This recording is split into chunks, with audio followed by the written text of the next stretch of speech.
देखिए हर खबर यहीं पर। सब्सक्राइब कीजिए TV9 भारतवर्ष।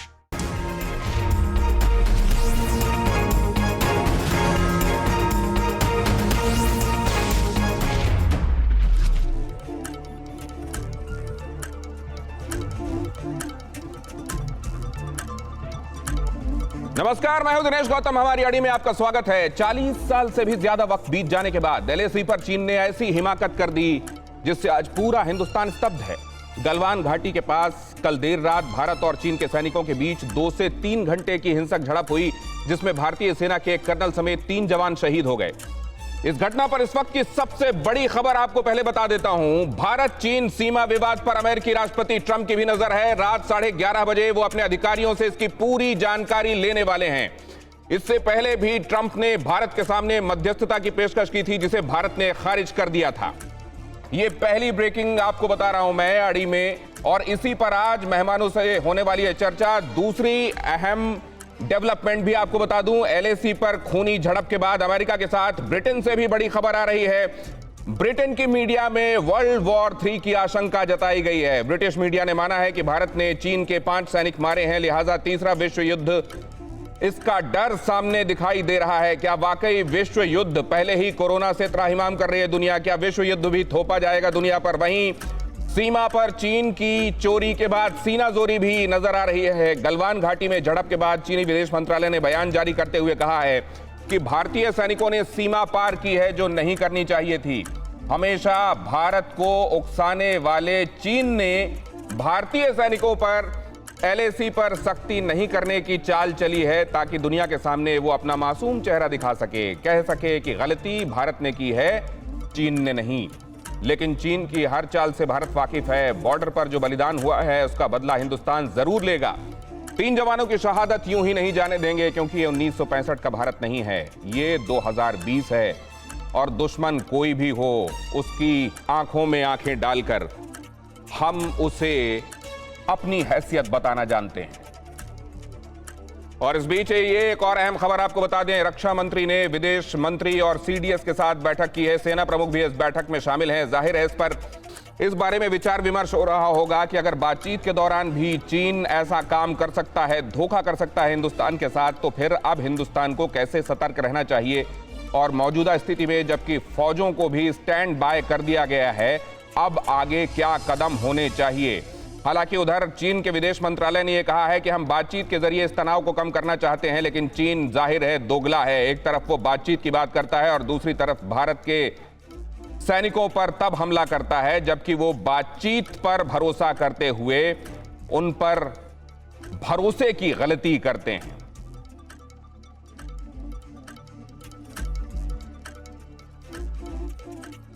लेकिन इससे पहले कि आपको हम चर्चा की तरफ ले चलें, वो जगह जो इस समय भारत और चीन के बीच तनाव की वजह है, उसकी पूरी पृष्ठभूमि आपको जल्दी से समझा देता हूं।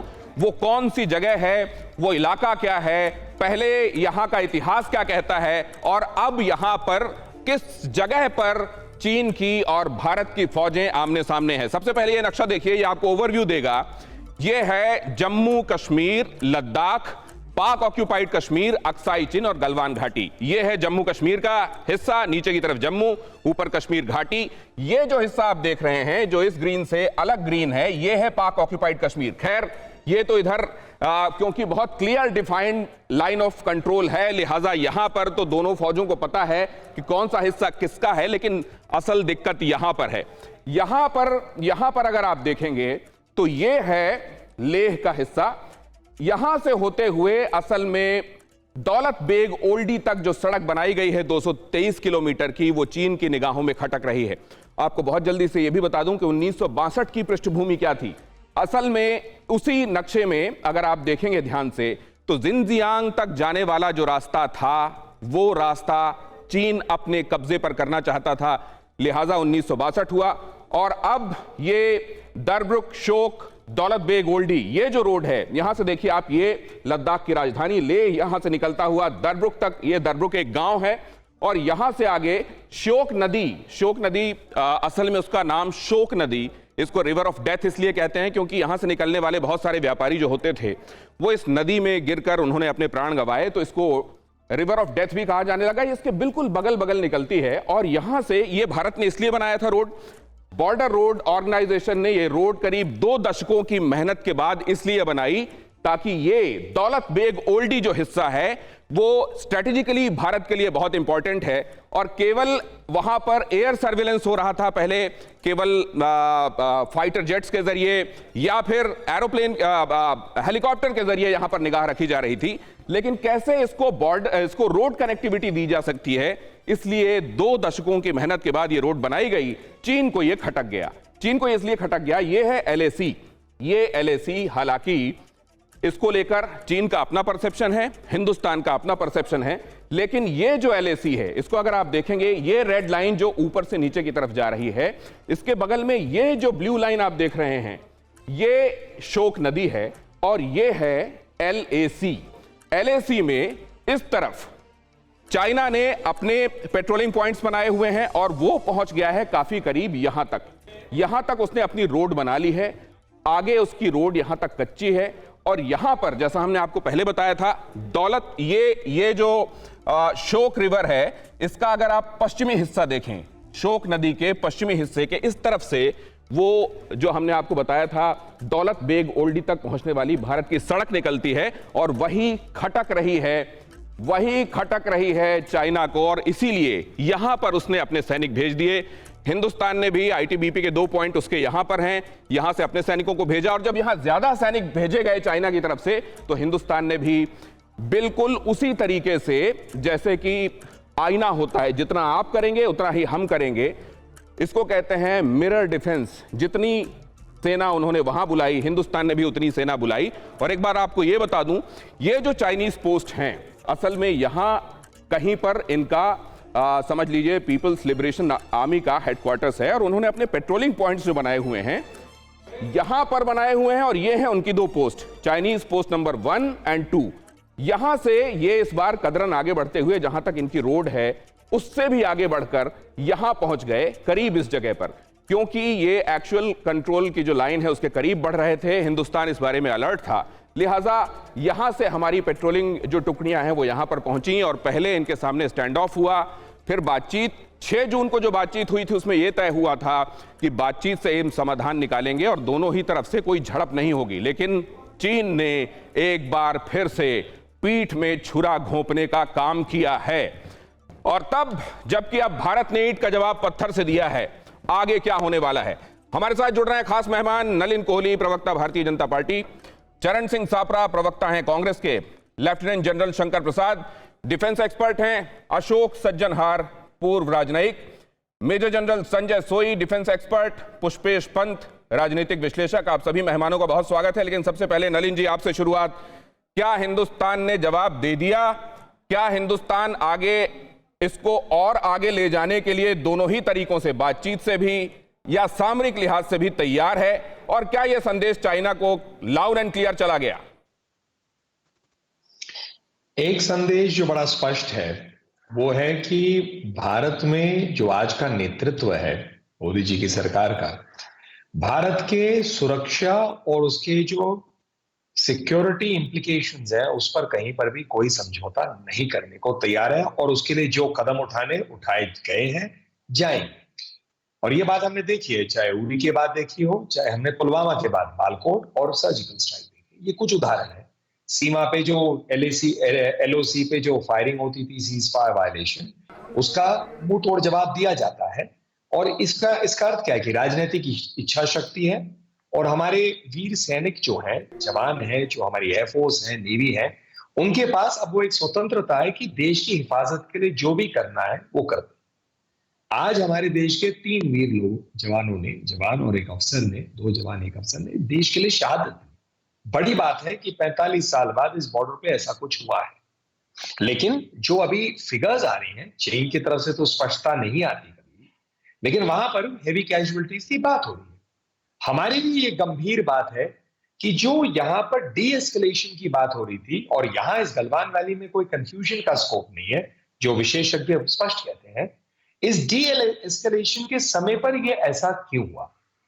अब क्या उचित कदम है, इसके लिए मैं इतना ही आश्वस्त कर सकता हूं देश के जितने आपके लोग सुन रहे हैं, जान रहे हैं, आपके पैनल पे कई विशेषज्ञ हैं और वरिष्ठ लोग हैं, लेकिन इतना मैं जरूर कह सकता हूं, उचित जो होना है, कार्रवाई होनी है, वो जो भी बी फिटिंग होगा वो रिप्लाई दिया जाएगा, जो समुचित होगा वो किया जाएगा। नलिन कोहली ये कह रहे हैं। चरण सिंह सापरा, आपने कैसे देखा इसको?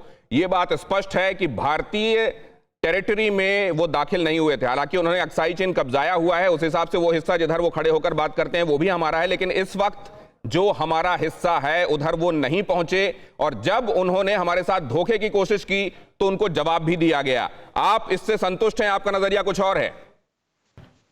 देखिए, संतुष्ट या न संतुष्ट होने की बात अभी हम नहीं करना चाहते हैं। 45 सालों में पहली बार इंडो चाइना बॉर्डर पर ऐसा हुआ है कि हमारे एक कर्नल साहब और 2 जवान हमारे शहीद हुए हैं। मैं उनकी शहादत को सलाम करता हूं, उनको नमन करता हूं। देखिए, सवाल यह है कि ये सारी चीन की सोची समझी साजिश लग रही है। जिस तरह से चीन ने पहले बिल्टअप किया, उसके बाद में फेस ऑफ किया, और अब वो विक्टिम कार्ड भी खेल रहा है। यानी ये सारा उसने प्लान किया हुआ है कि किस तरह से भारत की सरकार को और भारत को बेवकूफ बनाने का एक प्रयास उसका चल रहा है। तो हमको ये सारी चीजें बहुत सीरियसली लेनी पड़ेगी। उन्होंने मिलिट्री वहां पर ला करके खड़ी की, उन्होंने वहां पर अपने एयरफोर्स के लड़ाकू जहाज वहां पर खड़े कर दिए, हैवी आर्टिलरी वहां पर पहुंचा दी है, और वो कहीं ना कहीं एक संदेश इस फेस ऑफ से भी दे रहे हैं कि चीन आगे युद्ध के लिए तैयार है। तो भारत को कूटनीति के साथ युद्ध नीति की भी तैयारी करनी पड़ेगी। केवल हम ये कहें कि वो 1962 का भारत नहीं है, अभी भारत अलग है, सच बात है, क्योंकि 1962 में तब हमारे को 15 साल हुए थे आजाद होकर के, तब पर्याप्त चीजें हमारे पास में उतनी नहीं थी जो आज है। तो सवाल ये है कि चीन कहीं ना कहीं कूटनीति के साथ साथ युद्ध नीति कर। सर, आपसे आगे बात करने के पहले अहम खबर अपने तमाम दर्शकों को और आप लोगों को भी बता दूं, सीडीएस बिपिन रावत रक्षा मंत्री के घर पहुंचे हैं। विदेश मंत्री एस जयशंकर भी रक्षा मंत्री के घर, राजनाथ सिंह जी के घर पहुंचे हुए हैं। जनरल नरवणे यहां पहले से ही मौजूद थे और यहां मौजूदा स्थिति पर विचार विमर्श हो रहा है। और आपने अभी ये कहा कि 1962 में हालात अलग थे, आज हालात अलग हैं, और हम भी यही कह रहे हैं कि हालात अलग हैं। और जब हम कंपेयर कर रहे हैं तो 1962 को डिमीन नहीं कर रहे हैं। हिंदुस्तान तब भी हिंदुस्तान था, आज भी है, लेकिन आज तेवर अलग हैं। हमारे साथ डिफेंस एक्सपर्ट भी जुड़े हुए हैं, लेफ्टिनेंट जनरल शंकर प्रसाद साहब। जो इस वक्त किया जा रहा है हिंदुस्तान की तरफ से, वो आपको एन बिफिटिंग लग रहा है, या आपको लग रहा है कि इसके इधर या उधर कुछ किया जाना चाहिए था जो ज्यादा माकूल होता?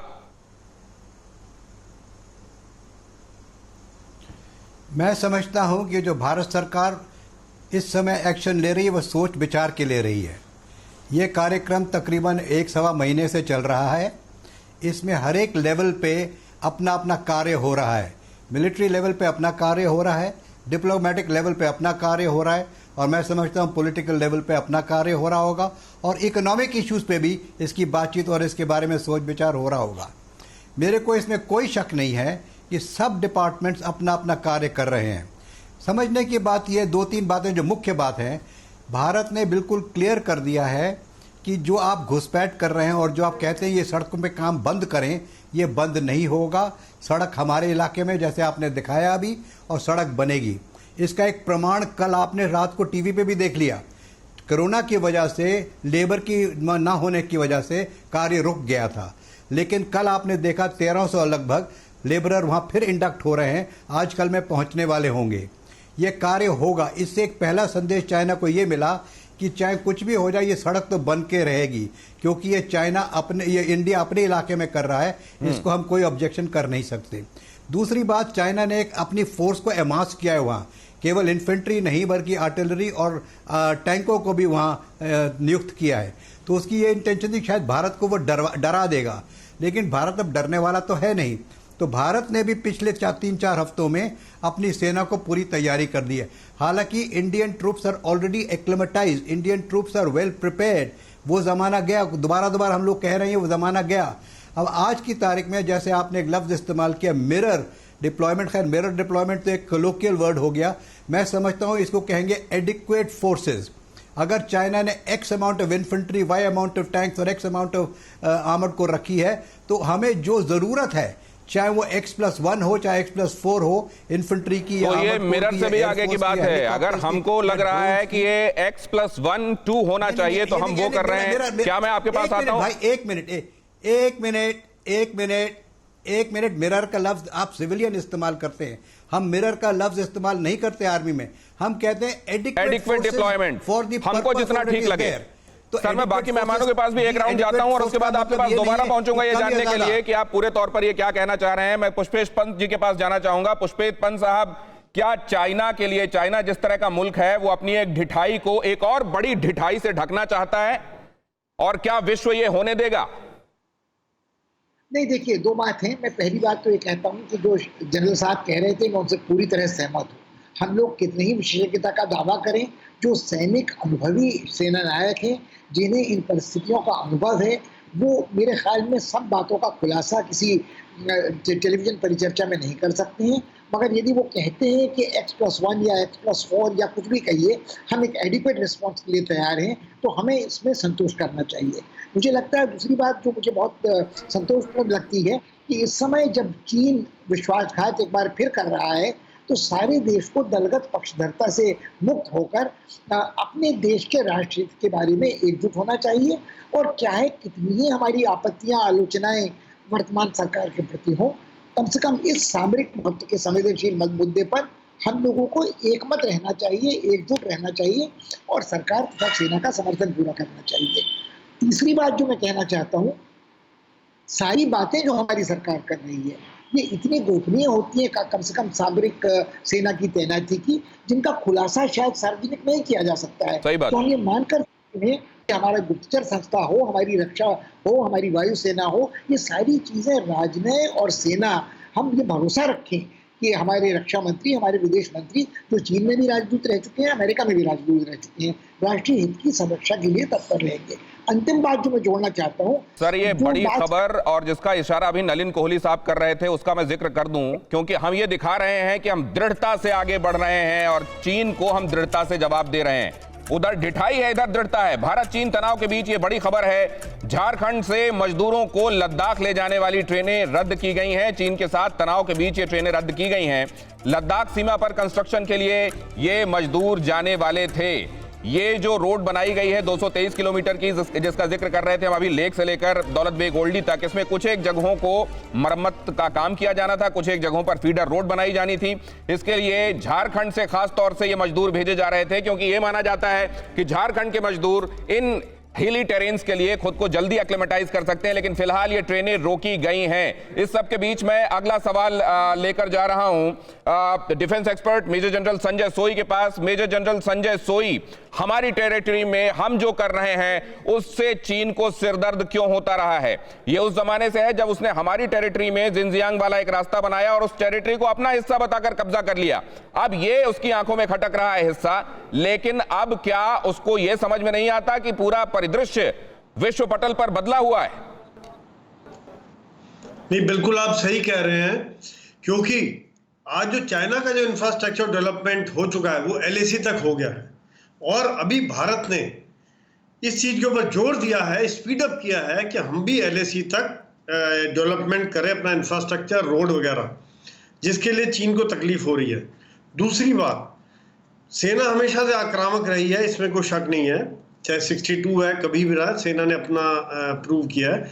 लेकिन आज जो लीडरशिप है वो भी प्रोएक्टिव है, अभी वो रिएक्टिव नहीं है। इसीलिए वो रिजॉल्व दिखाया है कि हम अपनी तरफ जो इंफ्रास्ट्रक्चर डेवलप कर रहे हैं वो करते रहेंगे। जैसे जनरल शंकर प्रसाद ने बताया था कि चाइना फोर्स लाया, लेकिन हमने, जो आप भी कहते हैं, मिरर डिप्लॉयमेंट की एडिक्वेट रिस्पॉन्स दिया। वी डिड नॉट ब्लिंक, कहीं हमने उसको रिस्पॉन्स, पूरा रिस्पॉन्स, आक्रामक रिस्पॉन्स दिया, उसके लिए था। और आज जो चल रहा है दुनिया में, आज शायद चाइना, मुझे समझ नहीं आ रहा कि आज एक तरह वो ताइवान में गड़बड़ कर रहा है, इधर भारत के साथ कर रहा है, उधर हांगकांग के साथ हो रहा है, इधर साउथ चाइना सी में चल रहा है। कुछ ना कुछ अकेला होके वो कहीं शायद अपनी जनता का ध्यान भटकाने के लिए, जब पूरी दुनिया में अकेला है, तो कहीं ना कहीं इस तरह की कार्रवाई कर रहा है। सर, ये जो आप बात कर रहे हैं बहुत बहुत बहुत ज्यादा इंपॉर्टेंट बात है, क्योंकि ये कहा जा रहा है कि खुद चीन के अंदर वहां के इकोनॉमिक स्लोडाउन की वजह से, मांग और आपूर्ति में गड़बड़ाते तालमेल की वजह से वहां के लोग एग्रेसिव हो रहे हैं, अपनी ही सरकार के खिलाफ खड़े हो सकते हैं, लिहाजा ये सब किया जा रहा हो सकता है क्या? अशोक सज्जनहार साहब, ऐसे हालात है क्या अपने ही लोगों से ध्यान बटाने के लिए आसपास के लोगों से पंगे लेकर वो राष्ट्रवाद के नाम पर वहां लोगों को एकजुट रखना चाहता है? क्या चीन की ये स्ट्रैटेजी है और क्या विश्व इसको समझ रहा है? और तीसरी ये पॉसिबिलिटी जो कही जा रही है कि विश्व दो खेमों में बंट सकता है और वर्ल्ड वॉर के हालात बन सकते हैं, क्या ऐसा कोई अंदेशा आपको भी है?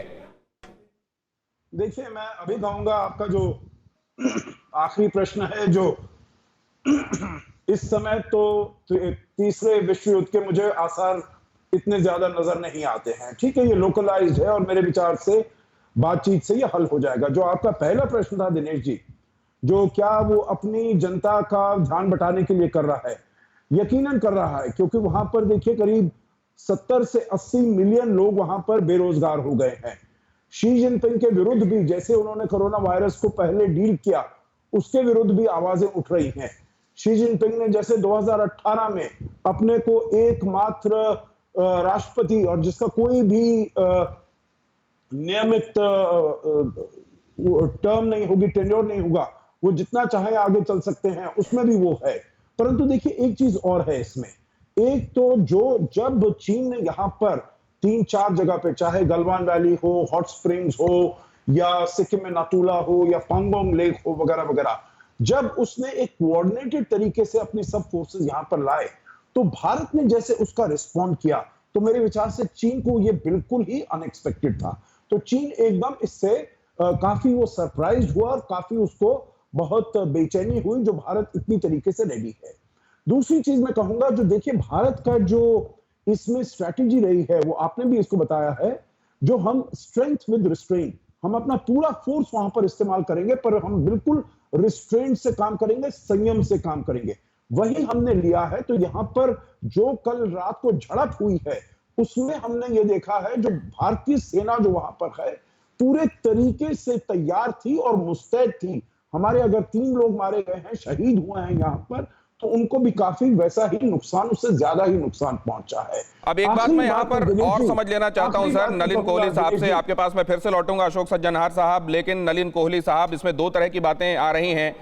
एक तो ये कि हमने इसके पहले देखा था कि चीन की आदत थी और उसने बाद में खुद को रिट्रीव किया है कई मौकों पर। हमने ये समझा कि इसी तरीके से वो वापस जाएगा, डीएस्केलेशन हो जाएगा, हम ये समझते थे।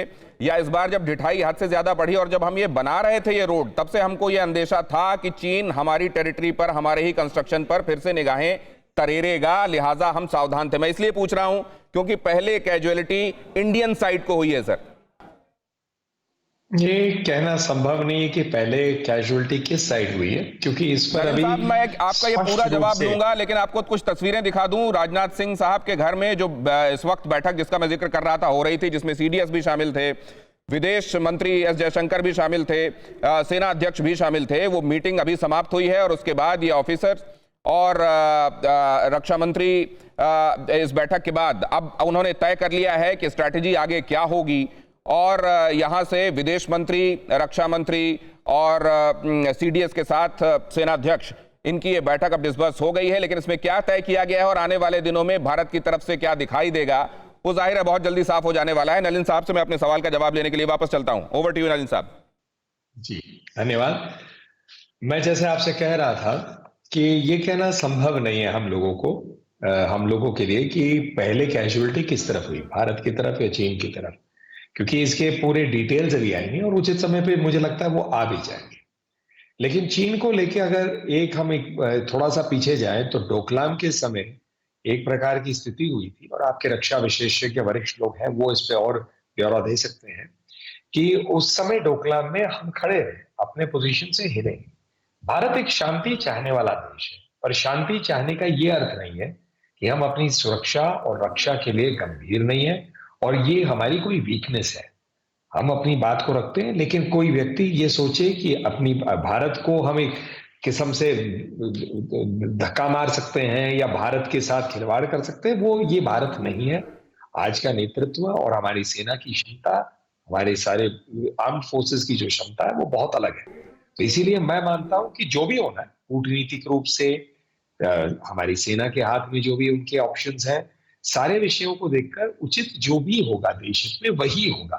और इस बात के लिए ही आश्वस्त करूंगा कि भारत अपने हितों की रक्षा के लिए चाहे सड़क बनाने की बात करें, इंफ्रास्ट्रक्चर बढ़ाने की बात करें, सुरक्षा की बात करें, सब पे तैनात है।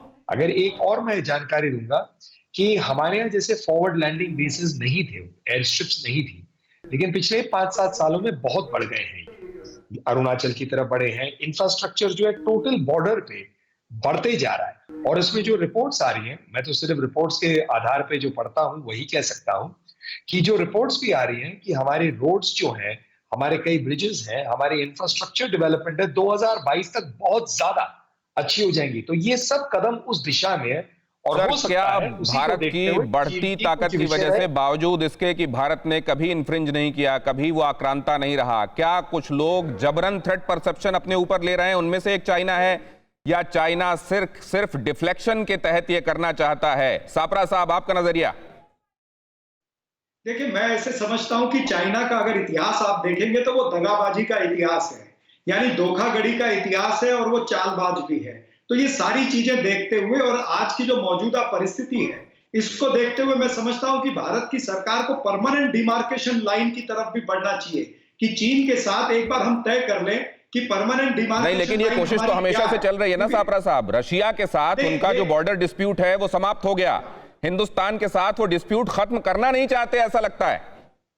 नहीं, मैं इसीलिए मैं कह रहा हूं कि ये हमको इस तरफ अगर हम चलेंगे परमानेंट डिमार्केशन लाइन की तरफ, तो चीन का भी हमको मूव देखना पड़ेगा कि चीन आगे से क्या बोलता है।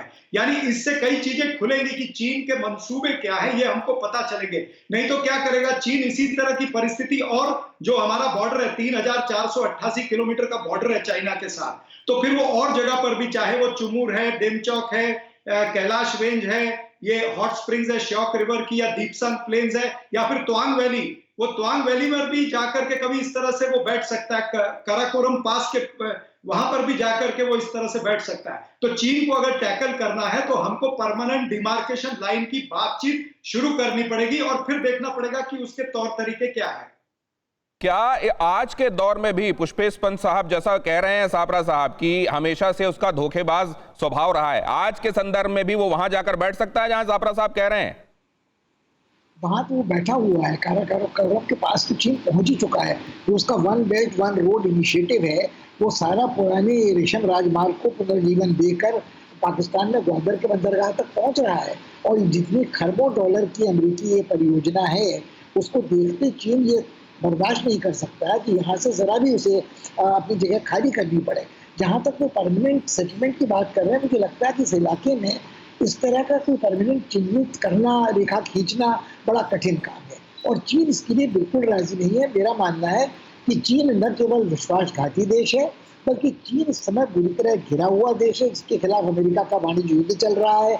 उसके ऊपर कोरोना वायरस फैलाने का आक्षेप लगाया जा रहा है, WHO पर अनावश्यक दबाव डालने का है, और उसके खिलाफ एक तरह से ऑस्ट्रेलिया हो या जापान हो या दक्षिण कोरिया हो, सबके मन में ये आतंक है कि साउथ चाइना सी में जो उसकी विस्तारवादी आक्रामक नीतियां हैं वो उनके हित में, दक्षिण पूर्व एशियाई देशों के हित में नहीं है। और जो लोग उससे मदद भी लेते हैं, उससे उपकृत भी हैं, वो एक कमरतोड़ उधार के बोझ में जबते चले जा रहे हैं। मैं सारी बातों से सहमत हूँ कि वो आंतरिक बड़े दबावों में है, अपना ध्यान बटाना चाहता है, मगर जहाँ तक भारत का प्रश्न है, मुझे लगता है चीन का प्रयास पिछले 6 दशकों से, सन 61 के बेलग्रेड सम्मेलन से रहा है कि भारत का कद छोटा किया जाए, एशिया में उसे दोयम दर्जे की ताकत रखा जाए, अपने समकक्ष न माना जाए, और उसको कुल मिलाकर घेर दिया जाए दक्षिण एशिया में, और वो चारों तरफ से पाकिस्तान, नेपाल, बांग्लादेश, श्रीलंका, इन देशों में उसके प्रति थोड़ा वैमनस्य पैदा किया जाए।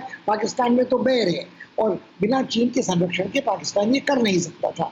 तो मुझे लगता है कि चीन का सारा प्रयास ये है कि इस समय वो भारत को अमेरिका के खेमे में जाने से रोके हर तरह से, पश्चिमी खेमे में जाने से रोके हर तरह से, और यदि हम उसके साथ मैत्रीपूर्ण व्यवहार भी करते हैं तो हमें चीन के साथ बराबरी का दर्जा कभी हासिल नहीं होगा। हम एशिया में चीन की तुलना में हमेशा चीन की नज़र में दोयम दर्जे के रहेंगे।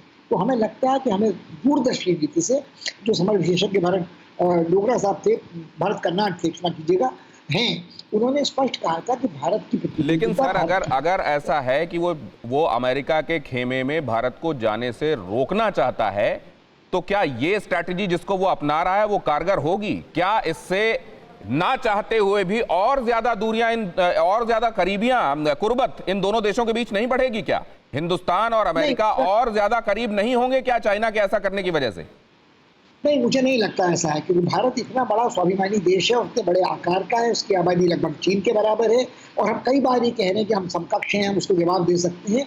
तो मुझे नहीं लगता कि आज के जो स्वाभिमानी प्रधानमंत्री हैं, जो खारिज कर चुके हैं ट्रंप की मध्यस्थता के प्रस्ताव को एक से अधिक बार पहले, वो ब्रिटेन हो या अमेरिका हो, उनके बीच बचाव से इस विवाद को सुलझाने का प्रयास करेंगे। उनकी कोशिश यही रहेगी कि राजनयिक मोर्चा हो, सैनिक सामरिक मोर्चा हो, आर्थिक व्यापार का मोर्चा हो, हम चीन को बताएं कि हम इतनी आसानी से हाशिए पर नहीं पहुंचाएंगे। लेफ्टिनेंट जनरल शंकर प्रसाद साहब के पास एक बार फिर से जा रहा हूं। शंकर प्रसाद साहब, ऐसे में क्या आपको कारगर लग रहा है, बातचीत, कूटनीति या सामरिक तरीका, या फिर इनका कॉम्बिनेशन? कॉम्बिनेशन में इसलिए पूछ रहा हूं क्योंकि कॉम्बिनेशन तो इस बार भी किया गया, लेकिन चाइना उसमें कब अपना चरित्र बदल दे इसकी कोई गारंटी नहीं है।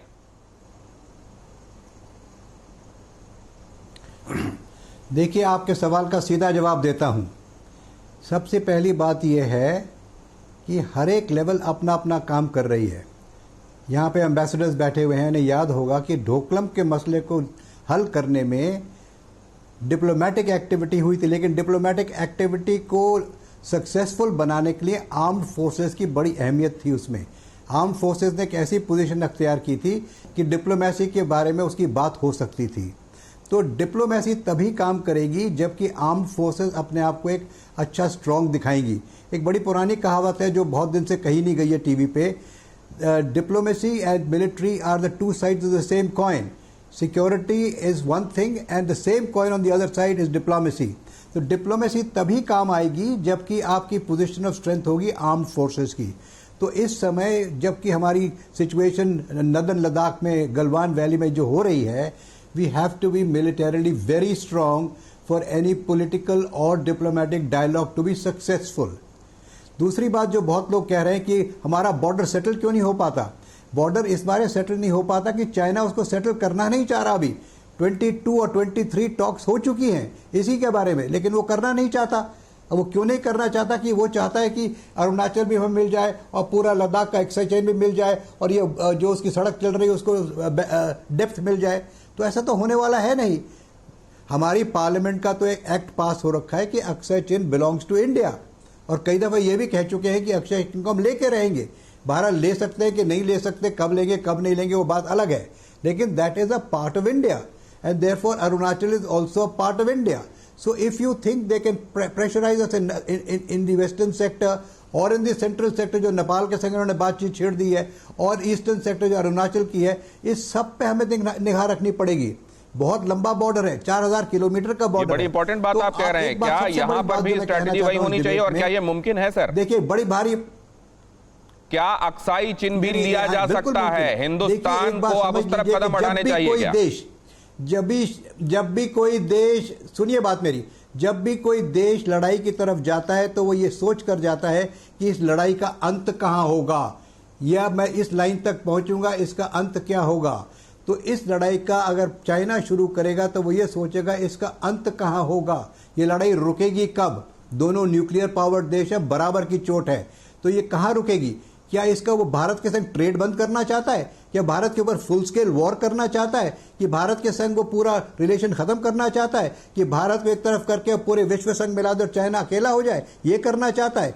मुझे लगता है कि इस समय वो लिमिटेड ऑब्जेक्टिव्स के संग आया है, लिमिटेड ऑब्जेक्टिव्स को वो मुकम्मल करने की कोशिश करेगा।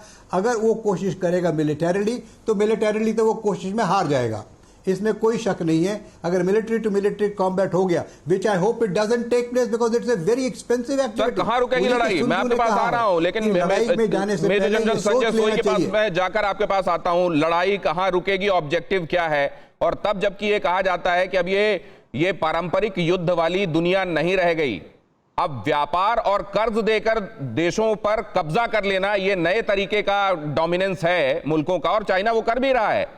उसने 100 से ज्यादा देशों को $5 ट्रिलियन बांट रखे हैं कर्ज के तौर पर, और उनके ऊपर कब्जा कर रहा है। सोई साहब, क्या करने वाला क्या है, ऑब्जेक्टिव क्या है चीन का? नहीं, बिल्कुल जो आप कह रहे हैं बहुत एक सही बात है, क्योंकि आज जो लड़ाई है, एक तो चाइना साइकोलॉजिकल वॉरफेयर कर रहा है, दूसरा जो इकोनॉमिक लड़ाई है, शायद जो भारत को नीचा दिखाने की कोशिश कर रहा है, जो उसका गलतफहमी है कि जिस प्रकार से वो आइसोलेट हो रहा है, एक तरफ चाइना आगे बढ़ता जा रहा था, दुनिया में पैसा अफ्रीका हो गया, श्रीलंका हो गया, बर्मा हो गया, म्यांमार हो गया, जहां कंट्रीज में पैसा दे दे के और वो रिपे नहीं कर पा रहे तो उनकी पोर्ट फैसिलिटी ले ली, माइनिंग फैसिलिटी ले ली, इस प्रकार से वो इंफ्रास्ट्रक्चर पर धीरे धीरे कब्जा कर रहा था, उनकी पॉलिसीज को गवर्न करता जा रहा था। तो ये चीज आज जब कोविड-19 के बाद चाइना जब अपने आप को अकेला महसूस कर रहा है और भारत एक तरह से लीड ले रहा है, और भारत का जो डिप्लोमेटिक ऑफेंसिव रहा है या डिप्लोमेटिक एफर्ट्स रहे हैं पिछले 5-6 साल में पूरी दुनिया के साथ, जो भारत ने अपने रिलेशनशिप बढ़ाए हैं, उससे चाइना को बहुत तकलीफ हो रही है। दूसरा, हमारी सोच में जो बदलाव आया है, जो हम प्रोएक्टिव हैं, तो क्या ये चाइना को अखर रहा है सर, और क्या ये history is repeating itself, Ashok Sajjanhar साहब? क्योंकि पहले भी हमने ये देखा कि महामारी के बाद युद्ध वाले हालात बनते हैं, क्या वही हो रहा है? एक बार फिर से इतिहास खुद को दोहरा रहा है?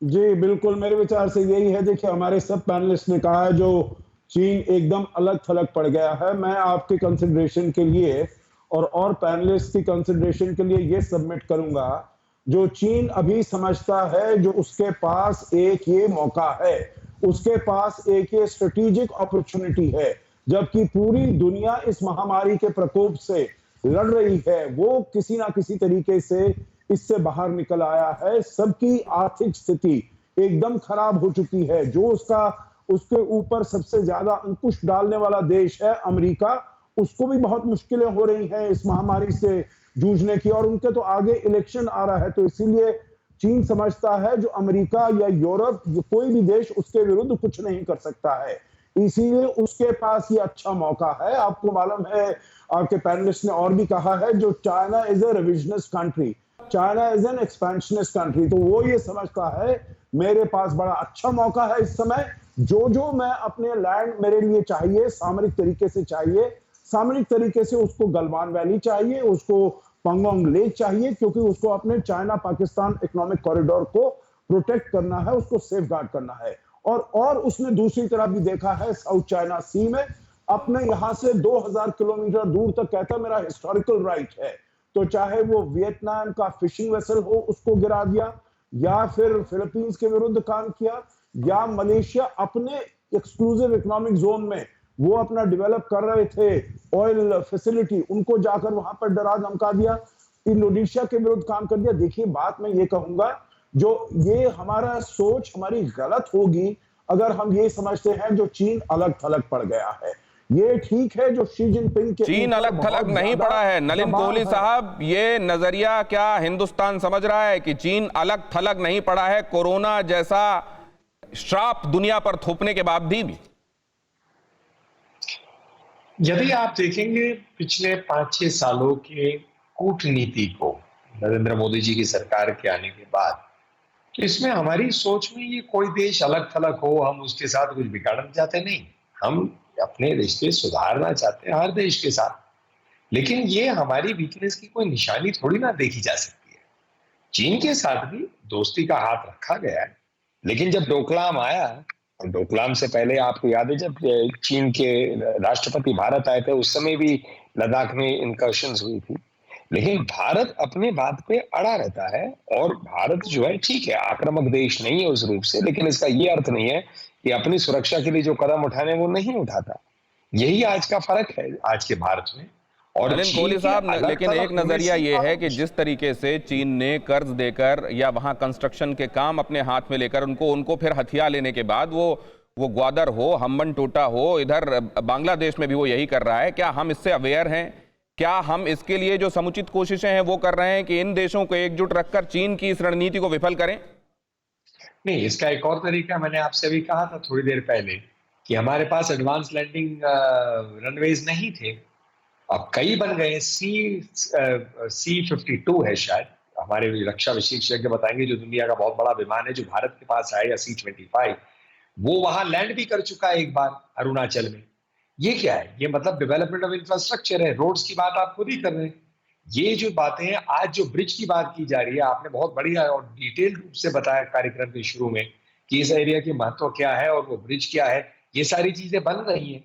तो भारत को जो करना है वो कर रहा है, लेकिन भारत जो है बात नहीं करता है इस रूप से। हमें कुछ कहने की जरूरत नहीं है, हमें कोई संदेश देने की जरूरत नहीं है। हमारे इलाके में हमें अपनी मजबूती के लिए क्या करना है वो काम किए जा रहे हैं। सापरा साहब, ये एक नजरिया है जिसमें ये कहा जा रहा है कि ठीक है, हिंदुस्तान अब बदला है, पहले वाला हिंदुस्तान नहीं है और पहले आजादी के चंद साल हुए थे, लिहाजा हमारी सूरतें भी अलग थीं। लेकिन अगर कंपैरिजन में देखें तो चीन ने बहुत तेजी के साथ तरक्की की है और अपनी हर तरह की ताकत को बहुत ज्यादा बढ़ाया है। तो अगर कंपैरिजन में देखेंगे तो बहुत ज्यादा फर्क तुलनात्मक रूप से वैसा नहीं आया है, एटीट्यूड और पोस्चरिंग के अलावा। देखिए, मैं समझता हूं कि जो पिछले 6 सालों के अंदर हमारी जो पड़ोसियों के लिए जो हमारी नीति रही है, कहीं ना कहीं हम उसमें विफल रहे हैं। आज देखिए, नेपाल हमको आंखें दिखा रहा है, वहां पर म्यांमार हमारे साथ नहीं है, श्रीलंका हमारे साथ नहीं है, पाकिस्तान तो पहले से ही नहीं है। तो कहीं ना कहीं हमारे पड़ोसियों के साथ में जो कूटनीति है वहां पर जरूर मोदी सरकार का फेलियर नजर आ रहा है। और कहीं ना कहीं चाइना जो है इन सबको साथ में लेकर के, फिर वो चाहे पैसे का लोभ लालच देकर के या किसी भी तरीके से या डरा धमका के। सापरा साहब, सवाल मेरा कुछ और था, जवाब आपने कुछ और दे दिया। लेकिन अगर अब आपने ये जवाब दिया है तो मैं इसके हिसाब का सवाल आपसे पूछ लेता हूं। क्या ये ओवरनाइट हो गया है सर? क्या ये स्ट्रिंग ऑफ पर्ल के बारे में पहले नहीं पता था कि ये मोतियों की एक लड़ी बनाई जा रही है भारत के इर्द गिर्द? क्या पहले की सरकारों को पता नहीं था सर? और क्या ये सब कुछ करने का जिम्मा मोदी सरकार के ऊपर ही था? नहीं, देखिए, मैं आपको बता रहा हूं कि जो हमारे नेबर्स के साथ में रिलेशन कब बिगड़ने शुरू हुए, ये पिछले 6 साल से। जो आप सड़कों की और ये सारी बातें कर रहे हैं, देखिए, इंफ्रास्ट्रक्चर जो है वो कोई 5-6 साल में नहीं बनता है। जो सड़क की आप बात कर रहे हैं वो 10 साल पहले से सड़क बनने शुरू हुई। लेकिन आज मैं इसमें नहीं जाना चाहता हूं कि कांग्रेस के समय में क्या हुआ और बीजेपी के समय में क्या हुआ। आज हमको ये दिखाना है कि हम सब एक साथ रह करके हमको चाइना के साथ किस तरह से लड़ना है। देश पूरा एकजुट होकर के, हमारे जो जवानों ने आज शहादत दी है उस शहादत का बदला हमको कैसे लेना है। हमको 1962 की शहादत का भी बदला लेना है। अगर हम चाइना की इस प्रयास में कहीं ना कहीं अगर हमारी नीति चूकी तो हम वो 3000 जवान हमारे जो 1962 में शहीद हुए हैं उनके साथ भी अन्याय होगा, मैं कहना चाहूंगा। इसलिए आज हमको बहुत ध्यान से, सीरियसली और चाइना के संदर्भ में हमारी नीति जो है, कूटनीति और युद्ध नीति दोनों में पर्याप्त तरह से हमको सोच करके आगे बढ़ना पड़ेगा। और हम विपक्षी भी आपके साथ है, हम कोई नरेंद्र मोदी जी को क्रिटिसाइज नहीं कर रहे। हम भारतीय जनता पार्टी जो कदम उठाए, अगर आप विपक्षी पार्टियों को साथ में लेना चाहें चर्चा में तो उचित बात है, अगर न लेना चाहे तो भी ठीक है, लेकिन देश हित में हम आपके साथ में खड़े रहेंगे।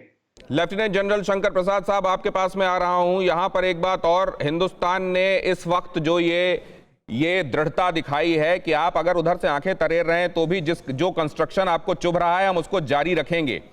क्या यही तरीका होना चाहिए सर, या इस वजह से एक पहले ही विस्तारवादी जो देश है, जो छोटे से उकसावे का इंतजार कर रहा होता है, उसके लिए कहीं ये चारा ना साबित हो, इसके जरिए कहीं वो ये अपनी की जा रही हरकतों को जस्टिफाई करने की कोशिश ना करे? नहीं, ऐसा नहीं है बिल्कुल भी। देखिए, ये बात आपने पिछले 4-5 मिनट में सुनी कई लोगों से, इंफ्रास्ट्रक्चर डेवलपमेंट की। सच्चाई ये है कि चीन पिछले 30, 35, 40 साल से इंफ्रास्ट्रक्चर डेवलपमेंट कर रहा है। उसके वाइट पेपर्स जो आते हैं आर्मी में, इंफ्रास्ट्रक्चर डेवलप करने के बाद में उसने अपनी टैक्टिकल और स्ट्रेटेजिक थिंकिंग में बहुत बदलाव लाया है। इंफ्रास्ट्रक्चर का मतलब क्या होता है? Roads and tracks, helipads, landing grounds, ammunition dumps, logistic bases, ये सब चाइना ने बना रखी हैं। ये बनाने के बाद उसकी अब रणनीति ये है कि he is now going to come with small tactical teams supported by air and helicopters. ये रणनीति मैं संक्षिप्त में बता रहा हूं, बात तो बड़ी लंबी है। बहरहाल, इस समय जो पिछले 5-6 साल में हुआ है, हमेशा हम कहते रहे पिछले 20 साल से, मैं तो आर्मी में था उस समय, हम लोग कितना कहते थे कि इंफ्रास्ट्रक्चर को डेवलप कीजिए। डेवलप करने के बजाय हमने तो पुराने जो एडवांस लैंडिंग ग्राउंड्स को उनको रद्द कर दिया था। त्रिशूल का हेलीपैड जो चलता है उसको बंद कर दिया। वो ईस्ट में जो 2-3 हेलीपैड थे उनको बंद कर दिया। ये तो पिछले 5-6 साल में इंफ्रास्ट्रक्चर की डेवलपमेंट शुरू हुई है। सापरा साहब सुन रहे होंगे मुझे लगता है, और मैं क्योंकि अब मेरे पास सिर्फ 3 मिनट सापरा साहब से मेरी कोई बहस नहीं है। नहीं, मैं उनकी बात नहीं, उनको सिर्फ एक संदेश देना चाह रहा था कि हमने और ज्यादा एग्रेसिवली अपनी नीतियों को परस्यू किया है। मैं समझ गया सर, मैं समझ गया, मैं अपनी तरफ से बोल रहा हूं, मैं आपकी बात देखिए, बात बिल्कुल सच है। उन्होंने एक बात ये कहा कि देखिए ये जो रोड है इसका काम आज से शुरू नहीं हुआ था, लेकिन हमने क्या ज्यादा एग्रेसिव तरीके से पिछले 5-6 सालों में काम करना शुरू किया और वो खटक रहा है चीन को। सर बहुत जल्दी से, क्योंकि मेरे पास वक्त कम बचा है इसलिए सबके पास जाऊंगा, मैं समझ गया आपकी बात को, मैंने कन्वे भी कर दिया। सोई साहब मैं आपके पास आ रहा हूं, क्या अब आगे आज जब रात में अमेरिका इस बारे में नोट लेने वाला है और अपने आप को व्यक्त करने वाला है, आपको लगता है कहीं कहीं इसका एक्सप्रेशन दिखाई देगा? भारत को उससे कोई मतलब रखना चाहिए भी कि नहीं? नहीं, ऐसा है कि एक तो पहले ये बहुत सीरियस मैटर है जिसके लिए पूरी दुनिया ही आज इसको नोट ले रही, क्योंकि 45 साल के बाद कोई ना कोई वायलेंट एक्टिविटी हुई है। अभी हमें देखना चाहिए कि क्या आता है, क्या उनका रिस्पांस आता है। अभी हमें कोई इसके ऊपर स्पेकुलेशन नहीं करना चाहिए, जहां तक मेरा विचार है। चलिए इसी सवाल को जल्दी से पुष्पेश जी से भी समझ लेता हूं। सर वक्त की कमी है, हाथ जोड़कर मैं अगले गेस्ट के पास जाना चाहता हूं। पुष्पेश जी, हमको इससे कोई वास्ता रखना चाहिए या नहीं कि अमेरिका इस पर किस तरीके से रिएक्ट करता है? हम एक संप्रभु देश है, अपने राष्ट्र की रक्षा के लिए हमें खुद समर्थ होना चाहिए। अगर दुनिया का कोई देश हमारी रक्षा करने के लिए आता है तो कहीं ना कहीं हमारी संप्रभुता में खोट है, ये ऐसा मेरा मानना है। अशोक सज्जन साहब, यही ओपिनियन आपका? दो चीजें हमें करनी चाहिए, एक तो हमको डोमेस्टिकली इकोनॉमिकली अपने को स्ट्रांग करना चाहिए, इकोनॉमिकली स्ट्रांग होंगे तो मिलिटरीली स्ट्रांग ठीक है सर, आप लोगों को सबको यहाँ रोकना होगा क्योंकि एक बहुत बड़ी खबर आ रही है सर। खबर यह है हमारे संवाददाता मोहित के जरिए कि इस बैठक में क्या कोई बड़ा, मनीष हमारे संवाददाता बता रहे हैं कि क्या रक्षा मंत्री राजनाथ सिंह के घर में जो बैठक हुई उसमें कोई बड़ा फैसला लिया गया और क्या वो बाहर सार्वजनिक भी हुआ है? मनीष, कोई बात पता चली? देखिए दिनेश, मैं आपको बताऊं कि रक्षा मंत्री राजनाथ सिंह के यहाँ जो बैठक चली वो करीब 40 से 45 मिनट तक ये बैठक चली थी, जिसमें विदेश मंत्री डॉक्टर जयशंकर थे, चीफ ऑफ डिफेंस स्टाफ थे और फिर आर्मी चीफ थे। और इनके बीच में बैठक होने के बाद फिर विदेश मंत्री, चीफ ऑफ डिफेंस स्टाफ और आर्मी चीफ यहाँ से निकल गए हैं। और निश्चित तौर पर जो बैठक में जो स्ट्रेटेजी तय की गई है अभी उसे सार्वजनिक नहीं करने का फैसला किया गया है और आगे किस तरीके से इस पूरे मसले को जाहिर है उसे गोपनीय रखा जाएगा और जहां जब जैसे अपने पत्ते इस्तेमाल करना है हिंदुस्तान अपने हक में करेगा। बहुत धन्यवाद हमारे सभी मेहमानों का, और आप में से किसी को अगर वक्त कम मिल पाया हो तो उसके लिए माफी भी। बहुत धन्यवाद हमारे साथ जुड़ने के लिए। और यह तय है कि हिंदुस्तान अपने हितों की रक्षा करना जानता है। चीन को भी यह पता है कि यह बदला हुआ हिंदुस्तान है। चीन को यह भी मालूम है कि कर्मों के विषय में बताया गया है गड्ढा किसी के लिए खोदोगे तो खुद भी उसमें गिरोगे, लेकिन चीन अभी तक उसको यह लग रहा है कि शायद ये गड्ढे उसके लिए नहीं है। कोरोना और कितना संदेश दे पूरी दुनिया को। आज की अड़ी में इतना ही।